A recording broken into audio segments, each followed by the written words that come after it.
தேனேறு தாமரையால் திருமார்பன் தன் தின்னருளால் அவனடியில் விவேகம் பெற்றிங்கு. முதல்ல விவேகம்னு சொல்றோம் இல்லையா, அந்த விவேகம்ங்கிறதான ஞானத்தை ஆச்சாரியால் நமக்கு தெளிவான ஞானம் ஆச்சாரியால் நமக்கு கொடுக்கணும். ரெண்டாவதா சொல்லும் பொழுது இங்கு ஊனேறு பவக்குழியை வெறுத்து. ஊனேறு பவக்குழின்னா இந்த சம்சாரமாகிறதான இந்த பவக்குழி, இந்த சம்சார சாகரத்திலேருந்து இத்தனை காலம் நாம் வேஸ்ட் பண்ணிட்டோமே, பகவானை நினைக்காதபடிக்கு அப்படின்னு இப்போ எப்படி இல்லாமல் நம்ம இருந்துட்டோமே, வாழ்க்கையை பழுதே பல பகலும் போயினவென்று அஞ்சி அழுதேன்கிறார் ஆழ்வார். அப்படியெல்லாம் போக்கிட்டோமேன்னு நினச்சி மனம் தளறுதல், பశ్చాத்தாபம் கொள்வது ரெண்டாவது நிர்வேதம் அடைதல், நிர்வேதம்னு சொல்லப்பட்டிருக்கு. மூன்றாவது ஆச்சாரியால் சொல்றச்சே அதற்பின் ஊர் விரத்தியுடன், அதிலிருந்து சம்சார சாகரத்திலேருந்து இருக்கக்கூடிய ஆசைகள் எல்லாம், உலகாயுதமான ஆசைகள்லாம் விடுத்து அந்த ஆசைகள்லாம் திருப்பி பகவான் மேல வைக்கிறது.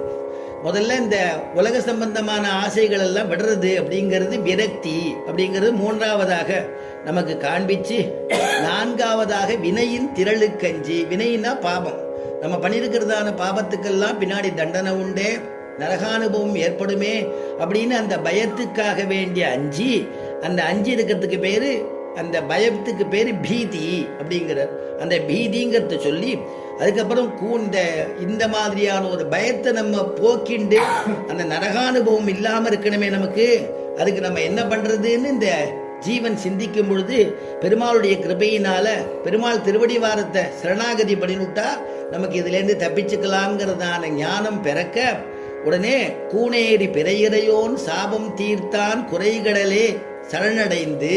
கூனேறி பிறையிறையோன் போன வாடி நம்ம அந்த கதையெல்லாம் சரித்திரம் எல்லாம் அனுபவிச்சுட்டோம். பிரம்மசாபத்தினால சிவபெருமான் பிரம்மனுடையதான தலையை கிள்ளிட்டதுனால பிரம்மசாபம் ஏற்பட்டது. மண்டவோடு கையில ஒட்டி நொடுத்து எல்லா இடத்துக்கும் போறான், அந்த மண்டவோடு கையிலேருந்து கீழே விடல.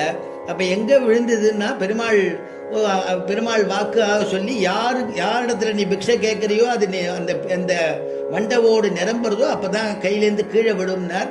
அது கண்டியூர்ல இருக்கக்கூடிய ஹரசாப விமோச்சன பெருமாள் அப்படின்னு அந்த பெருமாளுக்கே ஹரனுடைய சாபத்தை தீர்த்ததுனால ஹரசாப விமோச்சன பெருமாள் அப்படின்னு அந்த பெருமாளுக்கு திருநாமம். தாயாருடைய அனுகிரகத்தினால அந்த பிக்ஷை சேர்க்க அந்த மண்டவோடு கீழே விழுந்ததுன்னு சரித்திரத்தெல்லாம் அனுபவிச்சோம். அந்த பிரம்மனுடைய சாபத்தை தீர்த்தது யாருன்னா பெருமாள்.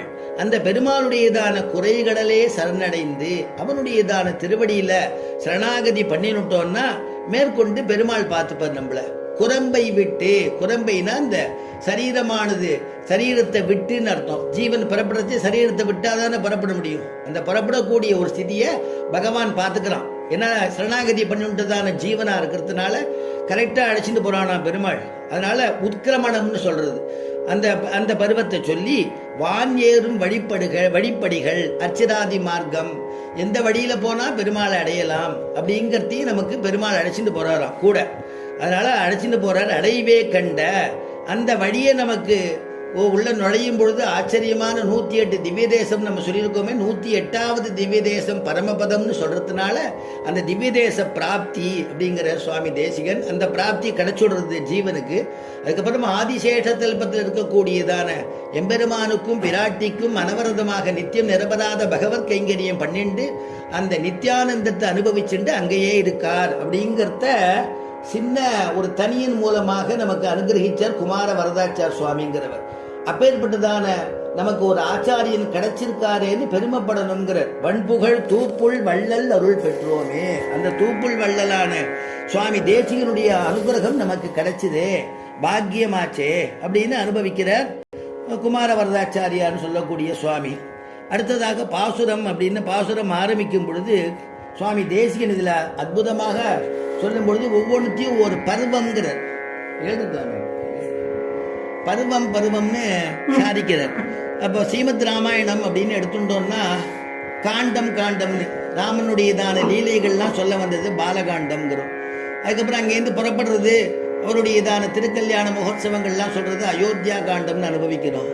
அதுக்கப்புறமா அங்கேருந்து ஆரண்ய காண்டம் புறப்படுறது, அப்புறமா கிஷ்கிந்தா காண்டம், அப்புறம் சுந்தர காண்டம், அதுக்கப்புறமா ராவணனுடைய சேர்ந்து யுத்தம் பண்றது யுத்த காண்டம், அதுக்கப்புறமா அங்க உத்தரகாண்டம்னு சொல்லி 7 சப்த காண்டம்னு நம்ம அனுபவிக்கிறோம்.